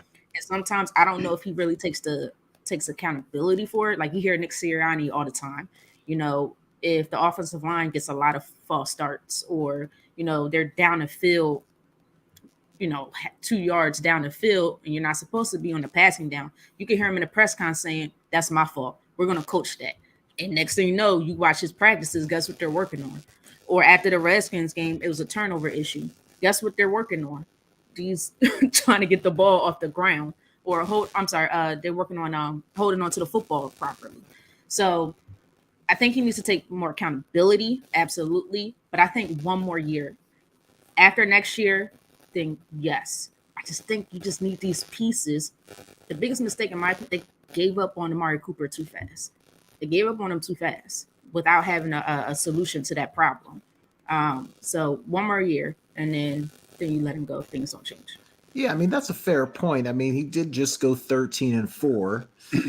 It's not like he lost to a team that he was. I think people probably had the 49ers favored in that game. So yeah, that's a fair point, Britt. They had a really good season. They just couldn't get over the hump. But the expectation, obviously, with Jerry Jones is he wants a Super Bowl. So if McCarthy can't deliver that, they might have to make a move. But I do agree. I don't think he's going to be fired this year. I think he'll definitely get at least one more year. Jay, I'll say this. If Jason Garrett could stay head coach of that football team for how long? Was it like 10 years? Something crazy? Yeah. You could give Mike McCarthy one more year to figure it out. Yeah, for sure. All right, guys, let's shift gears here, because Ed Reed has been in the news a lot over the last week. He was in at Bethune-Cookman. Now he's out at Bethune-Cookman. You guys, I'm sure you saw the profanity laced rant that he went on when he was first getting there, and then shortly after that, they decided not to give him a contract. Just K-Walk, what are your thoughts on this thing as a whole, man? Is this a bad look for Ed Reed? Is this a bad look for Bethune-Cookman? I mean, what are your thoughts just on this whole situation? Yeah, I definitely think it's a bad look for Ed Reed, man. I mean, when I first saw that, Jay and ladies and gentlemen, I'm thinking like, you know what? Maybe he's doing the right thing and trying to get some, exposure here and say, listen, I'm trying to do a good thing here. But then the more and more I looked at it, I'm like, this is not a good look here, especially when you don't have a contract. He did all that without having a signed contract. Bethune-Cookman looked good there because they say, listen, we're not going to do this. We don't want a guy like here. If you're going to do this with at this point, then we can only imagine if someone comes in like one of ours and ask him a question, and after a loss, what would the answer be? What would the how would you respond to that particular question? That either way, it's not a good look for either one. But I'm going to say, Ed Reed, you know what? I get it, man. I get it. I think you should have I think he should have reached out to Dion, Coach Prime, before he did that, man. I knew what he was trying to do. We know what he was trying to do. But the fact of the matter is, man, he did it the wrong way, and it's hard for I don't know how you bring someone in there like that with the name of an Ed Reed or anyone like that. I don't know who's going to follow that. I don't know how you can follow that, to be honest with you. So with all that being said, Jay and Britt and ladies and gentlemen, it's rough, Ed. It's rough, Ed. It really is, man. I know you regret it. I know you came out with the apology. We get that. You apologize for that, for what you did. But the fact of the matter is, what was done was already done. So with that being said, whomever the AD of Bethune-Cookman, just go out there, make sure you do your due diligence as far as just don't bring in as a big time name guy. Make sure you do your due diligence, as far as your interview, and make sure you listen to exactly what they're saying, and based off of the questions that you're asking, because that's ultimately what it comes down to. You know what, Bethune-Cookman, you don't need a big time name right now. You know what? You don't need a big time name right now. You just need a person, a male or female, to come in there. And I'm saying male or female because you can bring a female coach in there and get the job done if you really want it to be done. But you just make sure that you ask the right questions and they answer the questions that you're looking for those answers. Yeah, no, I think you're right. Like, you can be trying to do the right thing and go about it the wrong way. And I feel like that's kind of what Ed Reed did. We expect something from head coaches, right? Like, even Coach Prime, who does things his own way, he still comes off as a leader, as a head coach. Ed Reed did not look like a head coach to me in that rant. I get it, frustration, wants things to be better, et cetera, et cetera. But you're right. You can be trying to do the right thing and do it the wrong way. But Britt, what say you, Britt? I saw players on the team come out today saying that they love Ed Reed. He was trying to make changes. He had done more in the week that he was there than had been done. They were complaining about having to share helmets, mold in the facility, not having a locker room. They felt like Ed Reed was the guy to make all those changes. Do you think Bethune-Cookman made a mistake letting him go? Look, I do. Everybody makes a mistake, But first of all, Bethune-Cookman should understand the type of player that they were looking to hire. Ed Reed, we all know, is a very passionate, is going to say what he wants to say, how he wants to say it, and not regret it. I don't think he regretted what he said and how he said it. He came out and apologized to make things look right. But that's Ed Reed. Like, from his days playing with Baltimore for years, we know how he is. We've seen him in press conferences, interviews. He talks the same way, basically. But here's my thing. He also told the truth. He told the truth. So is it the way he said it, or is it the fact that he told the world what was going on, and that's what bothered you the most. He gave the world inside information that you didn't want out there, and it made you look crazy.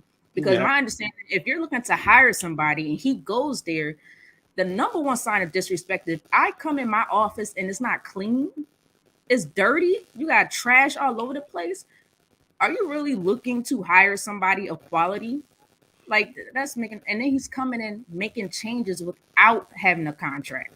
So he's putting his own money out of pocket to these changes for the school and these students and the players. And that's a problem. So it's not the fact of how he said it or what he said. It's the fact that it was inside information they thought was going to stay in-house. He put it out there in the world to let people know what's going on with some of these HBCUs. And that was the biggest problem. So yes, I do think he made a mistake. Now, is that how I would personally go about it? No. But we know who Ed Reed is as a person and an individual. That's who he is. And that's who they were looking to hire. Yeah, no, that's a great point, Britt. That's a great point. Great point. Look, I think he actually would have been a good football coach for them, right? I mean, obviously it's his first head coaching job. You have to allow some grace for him to mess up and make some mistakes. I mean, look, Deion made some mistakes when he first went to Jackson State. He's probably going to make some at Colorado as a young head coach. So I do think Ed Reed probably would have did a good job there. It's just a shame that thing kind of ended the way it did and went off the rails. All right, last topic, guys, before we wrap this thing up. Speaking of going off the rails, Shannon Sharpe at the Lakers game this past weekend. That was just an ugly scene. Going back and forth with players going back and forth with him. K-Walk, what were your thoughts, man, on that whole thing? Well, you know what, Jay, you know me as when I was in high school, man. And you know all the things that I said, those things. Jay's laughing because I might have reacted the same way, Jay, but I didn't have that status that at that time that Shannon Sharpe has at this time. So I think that, when you look at it, hindsight, obviously, you have to ask yourself, and he apologized for this, and I don't know if you guys saw this. The apology. It was a good apology too. Yeah, thank you, Jay. What excellent apology. So with all that being said, when you look at it in that the regards, man, it's just like, Dylan Brooks, I don't know what he said exactly. We don't know unless you guys have something that I haven't heard, but I haven't heard anything that sparked that whole thing. LeBron was out of the game. He was on the bench, and they brought him back in the game. And LeBron said, "I want to be back in the game so I can talk, so I can say something to him." You know what? That's the love that they have for him. But with all that being said, ladies and gentlemen, I just think that hindsight, Shannon Sharpe knew it was wrong. And if you're a man, if you're even a female, I mean, if you're a person that is dealing with a confrontation, you're not thinking about you're not thinking about what happens tomorrow, or happened yesterday. You're thinking about what's in the moment. And that's what it was about. It was about a man challenging another man. And it's about an alpha male challenging another alpha male. And that's what it was about. And Shannon Sharpe is an alpha male. And he said it himself. I mean, he didn't say it in so many words, but that's what it is. So he apologized for it. And again, Jay, you and I both agree that it was an excellent apology. He apologized to everyone. So with all that being said, I've been there. Jay, I've been there. So I get it, and it's a great way of Shannon Sharpe handling it the way that he did in that fashion. I do. I think his apology was excellent. I really do. The reason I didn't like it is a couple things. Number one, I think if you're going to say something to a player, then you have to be ready for a player to say something back to you. And honestly, I don't really care that like Dylan Brooks cursed at him. I really don't, because people curse all day long. So now all of a sudden the man cursed, and now like, oh, he cursed at me. Like, so what? People curse all the time. But the other reason I didn't like it is like, what are you going to do? Like, you're not going to fight somebody in the middle of the floor in the arena. So to me, all that bravado is kind of like we see in basketball fights. Like everybody's acting like they want to fight, but they know nothing can really happen. Somebody's going to grab What you. was Shannon Sharp going to do? Like, he's not going to fight Dylan Brooks on the court. There was no way it was going to happen. So all that, and the part I really didn't like is like when they were walking away and he was calling them back saying, come say it. Like, I just thought it was a bad look. Like, I don't know. I just don't think you conduct yourself like that in public. Like, for me, it's just not a way to handle a situation like that. He could have said what he said. Brooks could have said what he said, and it could have been over. So I just didn't like it for that reason. Like, don't make yourself part of the game. Don't be a spectacle. Don't bring bad attention to yourself. So that's the reason I didn't like it. But I get it. Emotions are running hot. Maybe a little alcohol is involved. So you do things that maybe you normally wouldn't do. Think about that. But Britt, what say you? Hey, them young players don't want to mess with Uncle Shay Shay. Uncle Shay Shay, he old, but he's strong. I think he'll take them down. No, I'm just kidding. Guys. No, you're good. Look, to me, they're both at fault. These are both two grown men. I don't pick one blame over the other. Look, should have Shannon Sharp told Dylan Brooks, you too small to guard LeBron? Maybe not. He's being a fan in that moment. Dylan Brooks, should he said F you to Shannon Sharp? Maybe not. Dylan Brooks also could have handled it better. So it's both on both sides. Like Dylan Brooks, you never heard heckling from a fan. I watched Kevin Hart at his games. I guess nobody takes him serious because he's a comedian, but he says all types of crap on that in the front court courtside seats. That's what it is, courtside seats. And there's other players and other celebrities that come in, they talk just as much crap as Shannon Sharp. Does that excuse Shannon Sharp? Absolutely. Does that excuse Dylan Brooks? Absolutely not. I think it went too far on both sides. Good thing is Shannon Sharp apologized. I also felt like Dylan Brooks should have also apologized because Dylan Brooks actually started to approach him. If somebody's going to approach you, your natural reaction is to stand up. And then you got Steven Adams all of a sudden comes over, and then John Morant, and then T Morant comes over. So now you got four guys against this one former big retired football player. So everybody's at fault. But we're past it. I give kudos to Shannon Sharp. I loved his apology. Yeah. He needs to teach Skip Bayless how to apologize because that was a meaningful apology. But for him to, and he even apologized to their families, but he also apologized to his own family, which to me was incredible. Right. Like, to me, that's incredible. You know, a lot of people always apologizes to, you know, the person who they hurt or, you know, like Dylan Brooks and all them, but they never think to apologize to their own family on how it could have made them look or impacted them, which I thought was incredible. But he had a moment in time. This is his one moment. He apologized. Let's move on. Yeah, no doubt. I thought that was, like we said, an outstanding apology. Like, and it felt sincere, right? Yeah, it really did. Jay. We've seen apologies before where we're like, okay, somebody made you do that. To me, it felt sincere. So I think you're right. It was much to do about nothing in the end. But yeah, it was definitely interesting for sure. All right, guys. You guys want to do rants or just do who's balling and get up out of here? What do y'all want to do?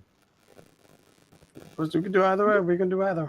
We can do rants or we can let's keep it going. Right. Keep it going. All right, let's go. Let's do our rants for this segment. Each week, ladies and gentlemen, you get 1 minute to rant about whatever's on your heart. You got something on your chest you need to get off. I think I'm gonna do a Philly versus New York rant tonight. Oh no, I'm kidding. Inside joke, baby. All right, inside stuff out. Yeah, since Britt always says I start with Hurricane Walk, I'm gonna start with you tonight, man. What you got for us? You got 1 minute, man. What you got? All right, man. This is what I'm going with, man. I'm just going to go with the Cowboys, man. The Cowboys fans. You know what? I generally don't say anything about my 49ers, but you know what? The 49er fans, the Cowboy fans are coming out all over the place and saying, oh, you know what? You think, you beat us. And I'm like, but now you got to face the Eagles. And I'm not putting down the Eagles by any stretch. So Eagles fans, Britt, relax. This is not about the Eagles. And they're saying, you know what? Oh, you guys got something really going. You guys really have to deal with something this weekend. You go into Philly, you have to travel across country. You got Jalen Hurts is playing this. You know what, Cowboy fans, relax. Sit down and relax. Break another TV. Break another TV. I've seen that so many times. Break another TV, please. And sit down and relax and watch big boy ball right now. So the winner of the 49ers and the Eagles will be the winner of the Super Bowl championship. And I'm saying that. So Cowboy fans, sit down, relax, shut up, and know your position. Know your role and shut your mouth. Man, that was rough. Can I say something to that? Go ahead. Okay, go ahead. I did not take offense to that at all. That's just the Cowboys fans just being whiners like always. Like they can't help it.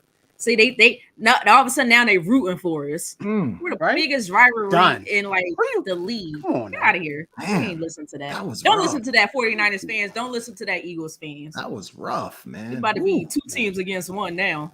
Well, I'm gonna have to go next because my rant is actually for the Cowboys haters. That's what my rant is for tonight, guys. When you are America's team, you carry a heavy burden, a heavy cross to bear, if you will. So much pressure, so much attention, so much spotlight. It's hard being America's team. So every time you don't win, it's magnified. Ladies and gentlemen, would you believe that the 49ers haven't won a Super Bowl since the Cowboys have won one? They're both on the same longest Super Bowl drought, right? Two great teams. But for some reason, nobody ever mentions the 49ers not winning a Super Bowl. They just keep talking about America's team. Look, it's hard to win. It's hard to win. So the fact that the Cowboys haven't been able to get it done, they're like most teams in the NFL, haven't been able to get it done. There's only 12 teams that have won a Super Bowl since the Cowboys' last Super Bowl. So this has been a very consistent, very stable franchise with a lot of wins under their belt. They just haven't been able to get over the hump. But Cowboys haters, why? Why so much attention on the Cowboys? There's other teams in the league that you can put your attention on, but I know it's hard when you're America's team. Everybody loves to hate you. Cowboys haters, ease up on us a little bit. We got a good football team and we're coming. Give us a break. That was almost believable, Jay.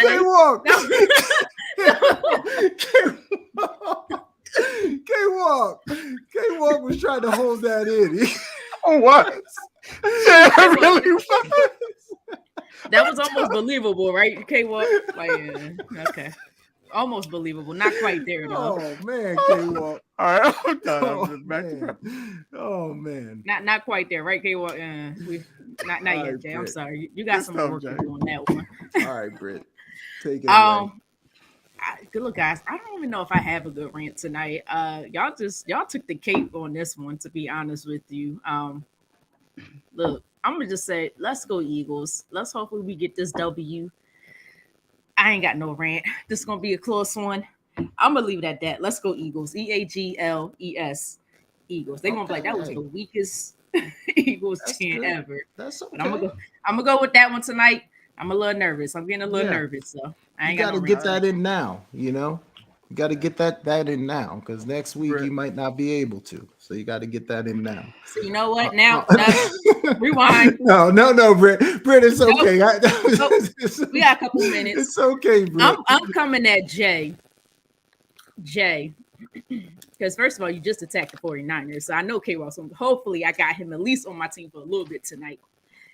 For a person who tried to betray his hometown, his favorite team when he was a kid, which was the Eagles, went with the star, which is more like a rating. 1 star. You didn't get 5 stars. You got 1 star, right? That's rough, talking about America's team. If I can recall, I don't know if Kate Walk said this prior. Wasn't that by default? Because the favorite team was the Steelers, who didn't want that whack term. Yep. It was like, we don't need that. So they were above it, but you guys were so bad and you needed the attention so bad. You had to claim something. And that was what it was. Let me tell you something. America don't want to be represented by losers Mm. for the last 27 years. That's what's wrong with this country. It's That's too many losers trying to Ooh. represent America. Stop. We need a winner. We need to go. What Michelle Obama always say, okay, what? When they go low, we go what? We go high. High. So all your Cowboys fans, Jay, you want to be a part of them? Y'all can stay low. Go 6 feet down, 9 feet down, 10 feet down. I don't think this is what she meant by when they go low. I don't think this is what she meant by that. I'll let that red go. I'll let the extra red go. Because act it was like good. this is art, and I'm gonna leave it up to your creativity, your perspective. I feel you. For sure. I feel you. Sure. But if sit on that couch next to E. Scott Sinks, okay? You might be sitting next to me after this weekend. We might be on the same couch. We got there, right? There's only one winner. There's only one winner. Everybody else is losers. There's only one winner. We got there while y'all still crying in the background. All right, y'all. And burning jerseys. Grow up. Grow up. There's only one winner. If y'all lose this weekend, you're in the same exact boat as us. Same boat. Know. May win, we may not. I love you, Britt, but I'm hoping you for obvious reasons. Look, okay, I understand. We don't got no beef. I understand.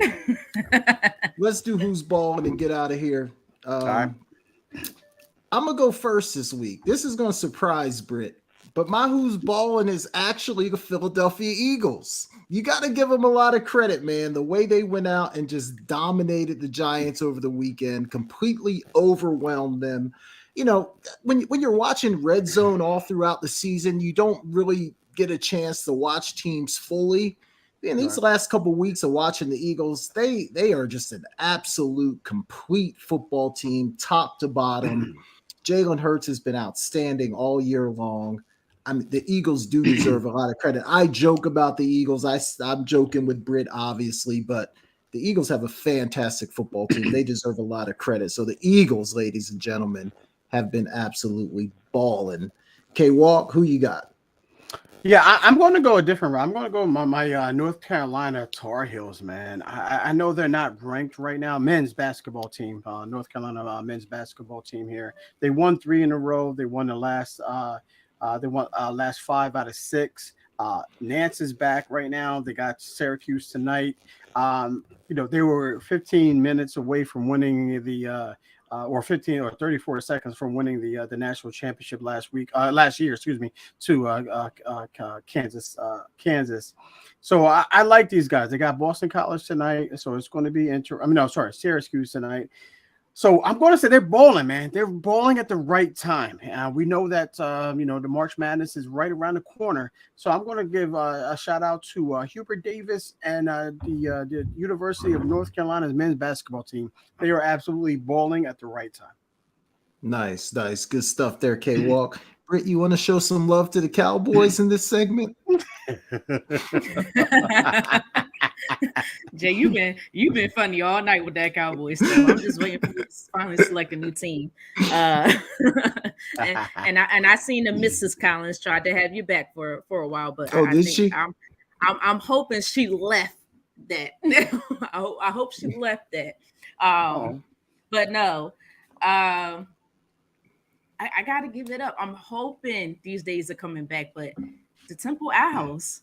You got to give credit to the Temple Owls basketball team. They upset the number one. Why did I not do that? Houston Why Cougars. did I not do that? You know what? And a 56-55 victory. My phone's blowing up. You have to give them. It's starting to become. I'm starting to get excited about this.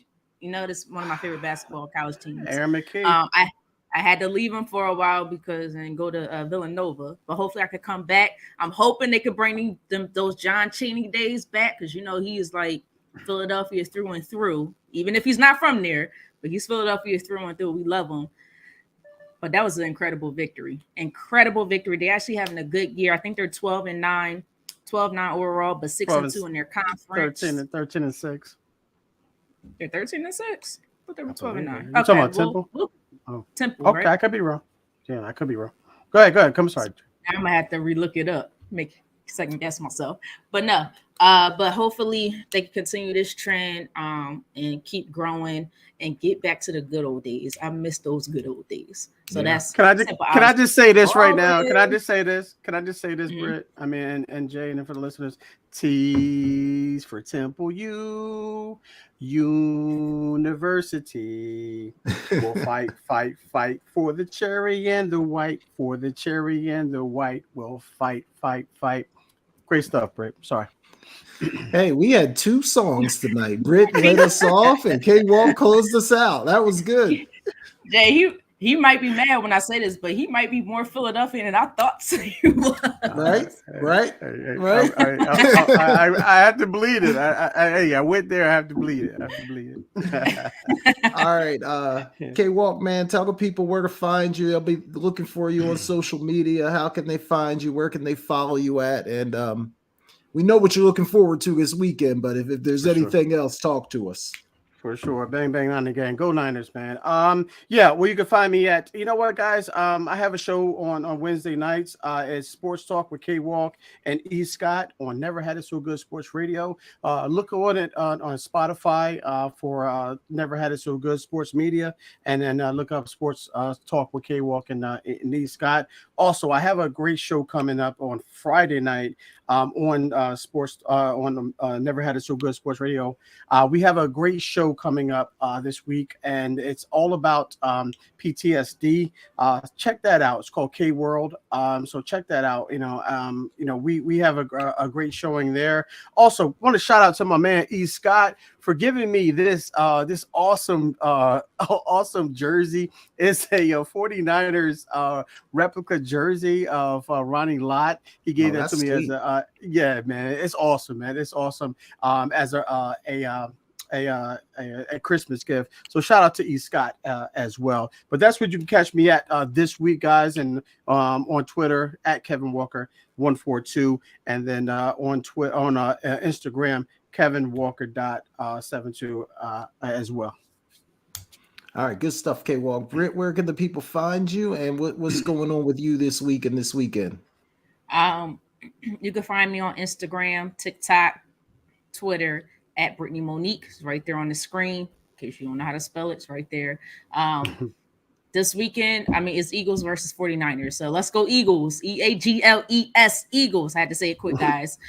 So hopefully, I'm hoping we get this victory so we can advance to the Super Bowl. I want to. I just want the second one. Give me one more.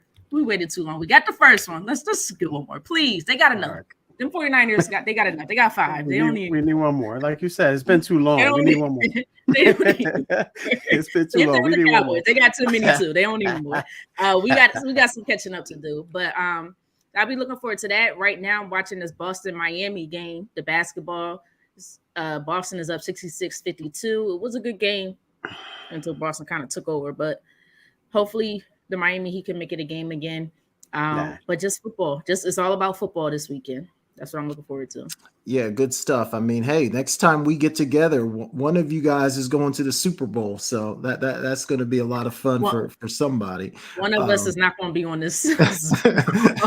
I'll be stream. I'm going to own it. I'm going to own it, regardless, either way or the other. One way or the other, I'm going to own it. Most likely, I will be here, but I'll be hurt. Yeah. We'll get through it. We'll get through it. You guys can find me at Jason Talk Sports on Instagram, TikTok, and Twitter. And yeah, like everybody else, I just can't wait for the weekend to watch these 2 great football games. If you're listening, hit that subscribe button, tell a friend, share it, like, comment, anything you can do to help. We certainly appreciate it. We thank you for listening to The Sideline Speaks, and we'll see you back here next Tuesday. So for Britne Jones and Kevin Walker, I'm Jason Collins. We'll talk to you next time. Stay blessed. It's a Philly thing. Let's go Eagles. Bang, bang, down the gang. You're inside Never Had It So Good Sports Radio with Princess Cooper, Tim Moore, David the Duck Riley, Jason Collins, Shoshana Cook, Britne Jones, Travis McGee, Eric Scott, and Kevin Walker. We make it easy to talk sports.